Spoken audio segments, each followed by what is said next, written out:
कांग्रेस घोटाले का नाम है, ये कांग्रेस आतंकवाद का नाम है, ये कांग्रेस नक्सलवाद का नाम है। जिस घोटाले की हद तो शराब घोटाला, कोयला घोटाला, ये तो कांग्रेस की प्रवृत्ति थी। भूपेश बघेल जी ने तो अपने शासनकाल में गोबर का भी घोटाला कर डाला। इनके ऊपर पहले से ही शराब घोटाले का, कोयला घोटाले का, पब्लिक सर्विस कमीशन के घोटाले का, डीएमएफ घोटाले का, गोठान घोटाले का और महादेव ऐप के घोटाले का आरोप हो और एफआईआर भी लॉन्च हो चुकी हो।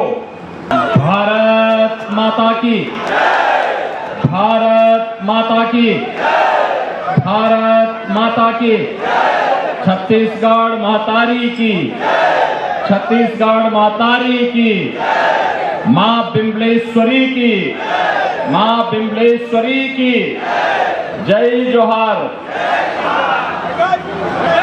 बहनों और भाइयों, ये कांग्रेस घोटाले का नाम है, ये कांग्रेस आतंकवाद का नाम है, ये कांग्रेस नक्सलवाद का नाम है। जिस उम्र में युवाओं के हाथ में टैबलेट होना चाहिए, अच्छी पुस्तक होनी चाहिए, दुनिया को आगे बढ़ाने का जज्बा होना चाहिए, ये कांग्रेस ने उस उम्र के बच्चों के हाथों में तमंचे पकड़ा दिए और तमंचे पकड़ा करके भारत के खिलाफ उन्हें लड़ने के लिए नक्सलवाद के नाम पर, आतंकवाद के नाम पर, उग्रवाद के नाम पर उकसाने का कार्य किया। भारतीय जनता पार्टी की सरकारों ने, चाहे वह डॉक्टर रमन सिंह की छत्तीसगढ़ की सरकार रही हो, चाहे वह वर्तमान में श्री विष्णुदेव साय के नेतृत्व की सरकार हो, इन लोगों ने यहाँ के गरीबों के लिए, पिछड़ों के लिए, वनवासियों आदिवासियों के लिए, उनके उत्थान के लिए प्रधानमंत्री मोदी जी के नेतृत्व में, सरदेव अटल जी के नेतृत्व में जो योजनाएं बनाई थी, कांग्रेस ने अपने 5 वर्ष के कुशासन में ही उन्हें पूरी तरह समाप्त करने का प्रयास किया, पूरी तरह समाप्त करने का प्रयास किया।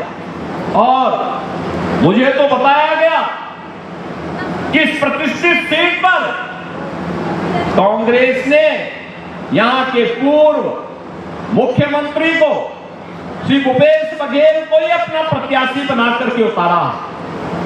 यानी जिनके ऊपर पहले से ही शराब घोटाले का, कोयला घोटाले का, पब्लिक सर्विस कमीशन के घोटाले का, डीएमएफ घोटाले का, गोठान घोटाले का और महादेव ऐप के घोटाले का आरोप हो और एफआईआर भी लॉन्च हो चुकी हो और व्यक्ति पूरी ठसक के साथ चुनाव लड़ने का दुस्साहस कर रहा है, इसका मतलब वह ये मान के चलता है कि हम कितना भी बड़ा अपराध करेंगे तो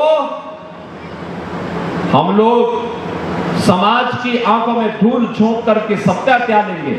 अब नहीं होने वाला है, ये नया भारत है, नया भारत। नए भारत में घोटालेबाज नहीं चलेंगे, नहीं चलेंगे। बहनों और भाइयों, घोटाले की हद तो शराब घोटाला, कोयला घोटाला, ये तो कांग्रेस की प्रवृत्ति थी। भूपेश बघेल जी ने तो अपने शासनकाल में गोबर का भी घोटाला कर डाला। अब सोचो, जिन गरीबों को खाद के लिए पैसा मिलना चाहिए था, यूरिया दुनिया के अंदर मिल रही है 3000 रुपए बोरे में, वही 300 रुपए में भारत के अंदर भारत की सरकार, मोदी सरकार दे रही है। लेकिन ये तो यहां पर कांग्रेस की सरकार ने गोबर का भी घोटाला कर डाला। बहनों और भाइयों,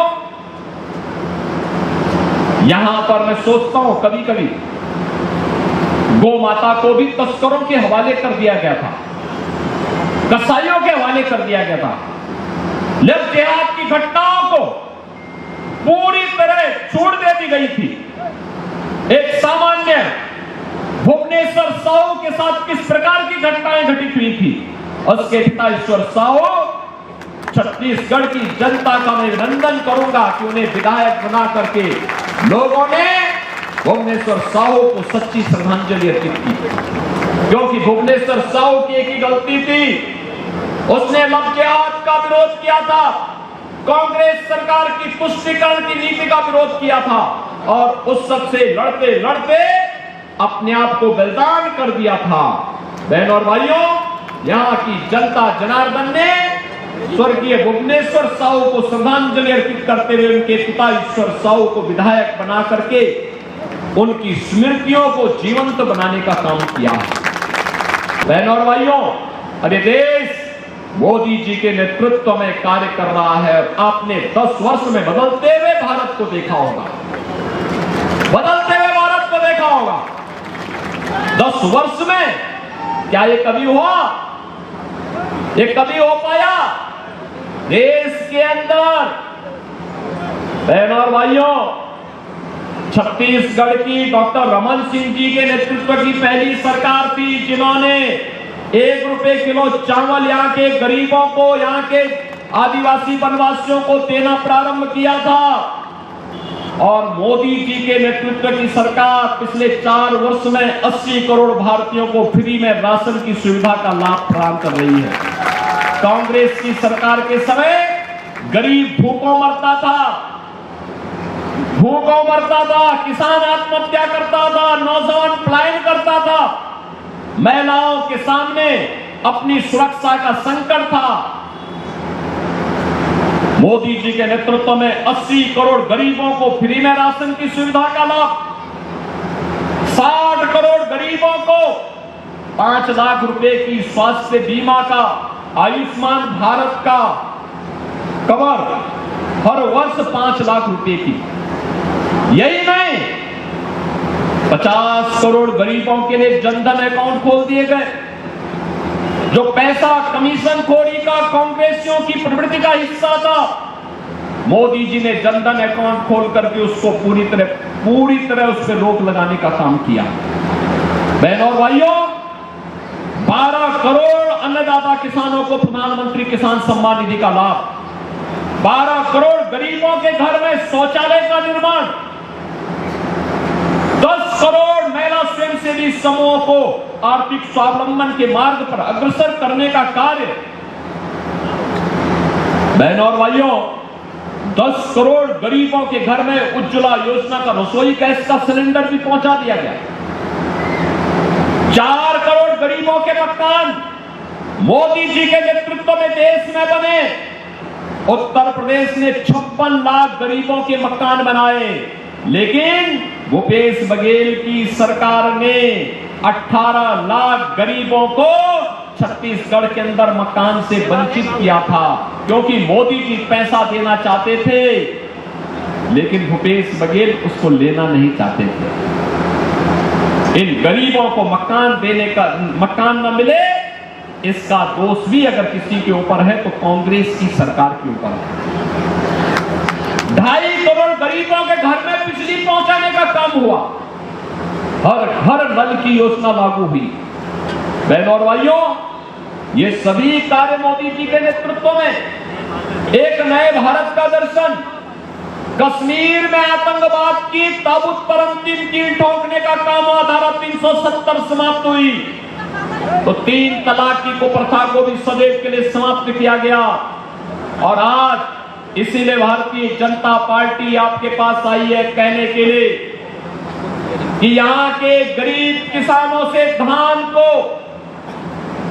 अतिरिक्त बोनस देकर के खरीदने की परंपरा को जो डॉक्टर रमन सिंह जी ने तय किया था, उस परंपरा को कांग्रेस सरकार ने बाधित किया।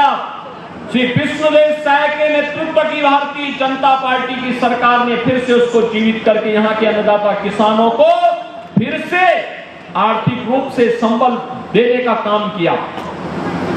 18 लाख गरीबों को मकान देने जा रही है भारतीय जनता पार्टी की सरकार। और बहनों और भाइयों, मोदी जी ने तो कहा है 80 करोड़ गरीबों को हम राशन दे रहे हैं, अगले 5 वर्ष तक हम निरंतर जारी रखेंगे। मोदी जी ने यह भी कहा है 3 करोड़ गरीबों को अन्य मकान देंगे। मोदी जी ने यह भी कहा है कि जितनी भी गरीबों के लिए योजनाएं हैं इसमें और तेजी के साथ हम आगे बढ़ने का काम करेंगे। लेकिन बहनों और भाइयों, आज मोदी जी ने कहा है इस देश को दुनिया की एक बड़ी ताकत बनाना है। विकसित भारत, आत्मनिर्भर भारत, ग्लोबल लीडर भारत, एक ऐसा भारत जहां हर नागरिक के चेहरे पर चमक हो, हर नागरिक अपने आप को सुरक्षित महसूस करे। बेटी हो या व्यापारी, इन सबको सुरक्षा की पूरी गारंटी हो। और यह कार्य केवल और केवल भारतीय जनता पार्टी दे सकती है। बहनों और भाइयों, आपकी आस्था का सम्मान भी केवल और केवल भारतीय जनता पार्टी कर सकती है। मैं पूछना चाहता हूं, क्या कांग्रेस के लोग फ्री में राशन दे पाते? क्या कांग्रेस के लोग अयोध्या में राम मंदिर का निर्माण कर पाते? क्या कांग्रेस के लोग नक्सलवाद की समस्या का समाधान कर पाते? क्या कांग्रेस के लोगों के द्वारा बेटी और व्यापारी को सुरक्षा प्रदान करने का प्रयास हो सकता है? कभी नहीं हो सकता है। ये कांग्रेस तो समस्या का नाम है, ये समस्या देती है। भारतीय जनता पार्टी समाधान का नाम है और भारतीय जनता पार्टी के इसी समाधान को लेकर के आज हम सब आपके पास आए हैं कि मोदी जी को आपने 2 कार्यकाल दिए हैं, तीसरा कार्यकाल भी सौंपिए। बहनों भाइयों, अभी देश के अंदर चुनाव है, 102 लोकसभा सीटों पर चुनाव है।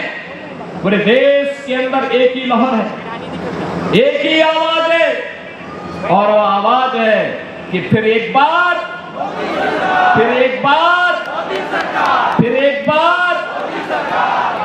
मोदी सरकार। तो फिर एक बार मोदी सरकार की जो गूंज है, उस गूंज को छत्तीसगढ़ में भी हमें गूंजायमान करना है। सहमत हैं? सहमत हैं? सभी सहमत हैं? पीछे तक मुझे बताओ, बड़ा हाथ खड़ा करके सभी लोग सहमत हैं? रायपुर के लिए प्रस्थान कर रहा था तो कुछ पत्रकारों ने मुझसे पूछा कि आज आप छत्तीसगढ़ जा रहे हैं, क्या कहना चाहते हैं? मैंने कहा वे छत्तीसगढ़िया और सबसे बढ़िया।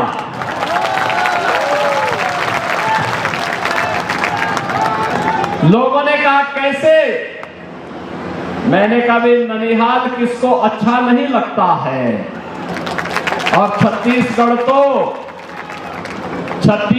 तो हमारे आराध्य प्रभु श्री राम का ननिहाल है, माता कौशल्या का मायका है। जितने अभिभूत उत्तर प्रदेश वासी और देशवासी हुए हैं, अयोध्या में 500 वर्षों के बाद रामलला के पुनर्आगमन पर उससे ज्यादा खुशी छत्तीसगढ़ वासियों को है। और इसीलिए तो छत्तीसगढ़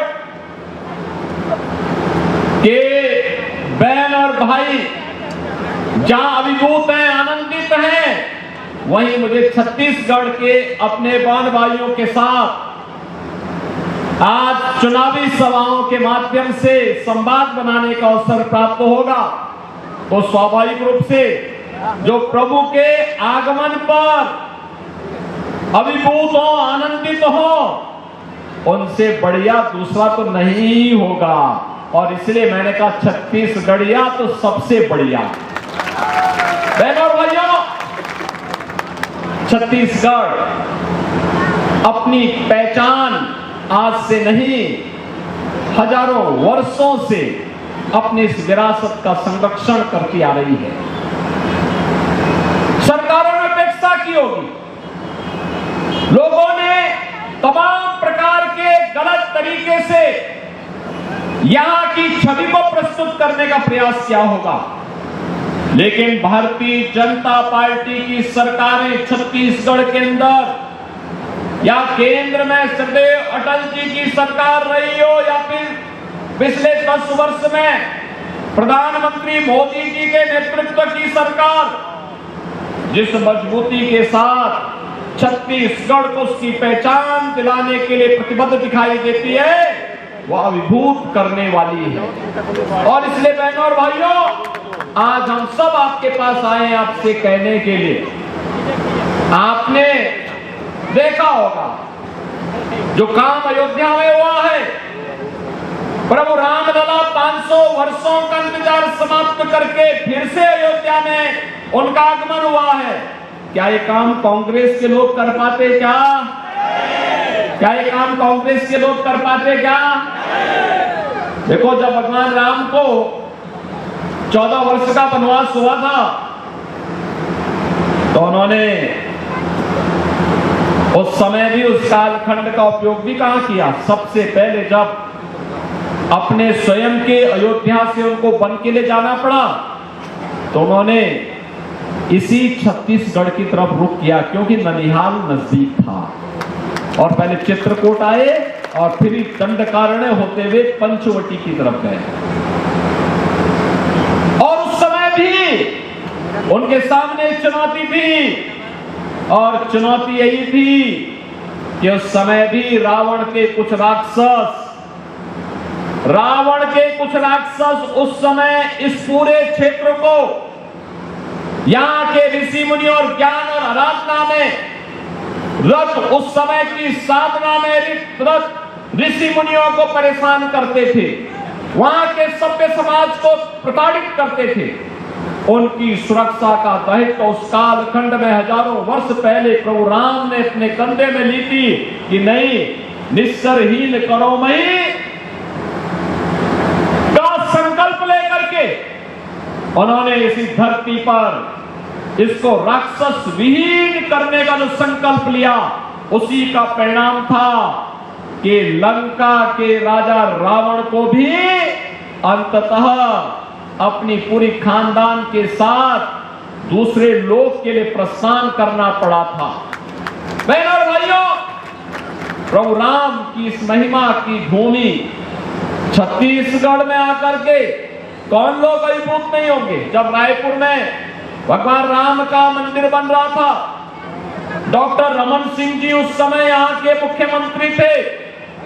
उस समय उन्होंने कहा था, मंदिर बनाते समय कहा कि अयोध्या में भी नहीं बन पाया, लेकिन हम पहले छत्तीसगढ़ में बना रहे हैं भगवान राम का मंदिर। तो मैंने कहा, पहले तो ननिहाल में ही बालक आता है, जब अयोध्या पे छत्तीसगढ़ में रामलला आ जाएंगे तो अयोध्या में भी अब मंदिर बनने से कोई रोक नहीं पाएगा। बहनों और भाइयों, अगर अयोध्या में रामलला का प्रकटीकरण हुआ है, फिर से रामलला 500 वर्षों का इंतजार समाप्त करते हुए आए हैं, तो यह मोदी जी के कारण, प्रधानमंत्री मोदी जी के कारण। कांग्रेस के लोग तो क्या कहते थे राम हुए ही नहीं। कांग्रेस के लोग क्या कहते थे? राम हुए ही नहीं। जब राम हुए ही नहीं तो गांधी जी क्या कहते थे? हे राम। अंत में उन्होंने कहा था, रघुपति राघव राजा राम। गांधी जी के नाम पे जिन लोगों ने जीवन भर सत्ता की, सत्ता भी आई, वे लोग राम के अस्तित्व पर प्रश्न खड़ा कर रहे हैं। बहनों और भाइयों, ये केवल राम के अस्तित्व पर प्रश्न खड़ा करने की कुप्रवृत्ति नहीं, यह भारत के अस्तित्व पर प्रश्न खड़ा करने का कांग्रेस का कुत्सित चेष्टा थी। और यही कारण था, कांग्रेस ने छत्तीसगढ़ को जब अवसर मिला, पूरी तरह लूटने का कोई अवसर वे लोग चूके नहीं। सभी लोग सहमत हैं? भारतीय जनता पार्टी ने मोदी जी के प्रतिनिधि के रूप में इस राजनांदगांव में श्री संतोष पांडे को फिर अपना प्रत्याशी बना करके उतारा है। सभी लोग सहमत है ना? 26 को चुनाव होने हैं, और बहनों और भाइयों, 26 के चुनाव में आप सबको संतोष पांडे और मोदी जी का प्रतिनिधि बनकर के